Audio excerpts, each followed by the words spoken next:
There's no feeling more intense than starting over. If you deleted your homework the day before it was due, as I have, or if you left your wallet at home and you have to go back after spending an hour in the commute. If you won some money at the casino and then put all your winnings on red but it came up black. If you got your best shirt dry cleaned before a wedding and then immediately dropped food on it.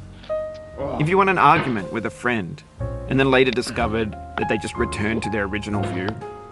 Starting over is harder than starting up.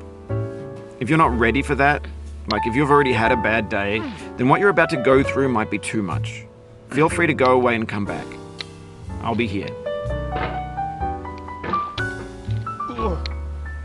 Alright, thanks for coming with me on this trip. I'll understand if you have to take a break at any point. Just find a safe place to stop and quit the game. And don't worry, I'll save your progress, always, even your mistakes. This game is a homage to a free game that came out in 2002, titled Sexy Hiking. The author of that game was Jazzuo, a mysterious Czech designer who was known at the time as the father of B games. And B games are rough assemblages of found objects. Designers slap them together very quickly and freely, and they're often too rough and unfriendly to gain much of a following. They're built more for the joy of building them than as polished products.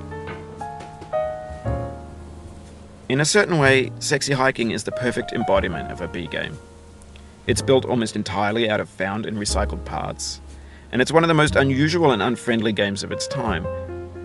In it, your task is simply to drag yourself up a mountain with a hammer. And that act of climbing, in the digital world or in real life, has certain essential properties that give the game its flavor. No amount of forward progress is guaranteed. Some cliffs are too sheer or too slippery. And the player is constantly, unremittingly in danger of falling and losing everything. Anyway, when you start Sexy Hiking, you're standing next to this dead tree that blocks the way to the entire rest of the game. It might take you an hour to get over that tree, and a lot of people never got past it.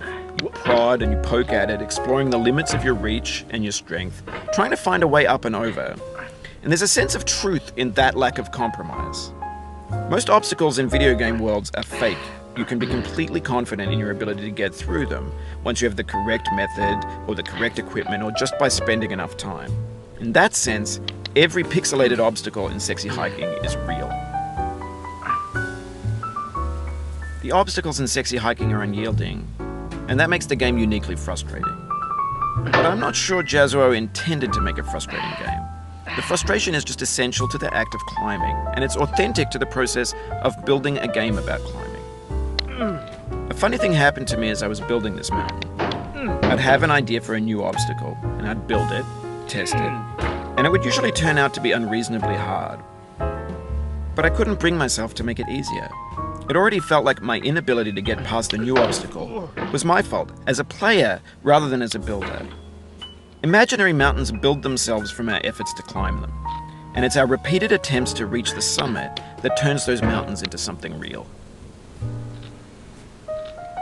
When you're building a video game world, you're building with ideas, and that can be like working with quickset cement. You mold your ideas into a certain shape that can be played with, and in the process of playing with them, they begin to harden and set until they're immutable, like rock. And at that point, you can't change the world. Not without breaking it into pieces and starting fresh with new ideas.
You've done this part before. You know it's possible.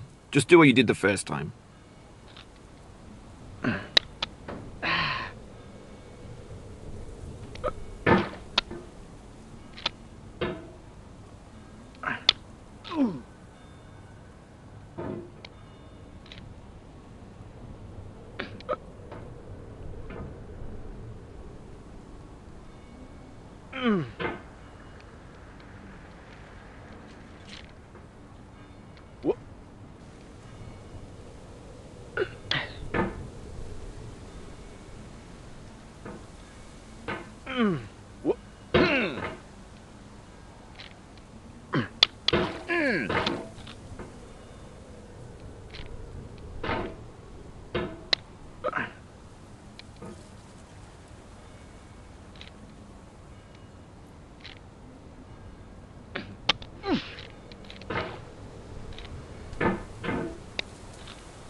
Oh, you just lost a lot of progress.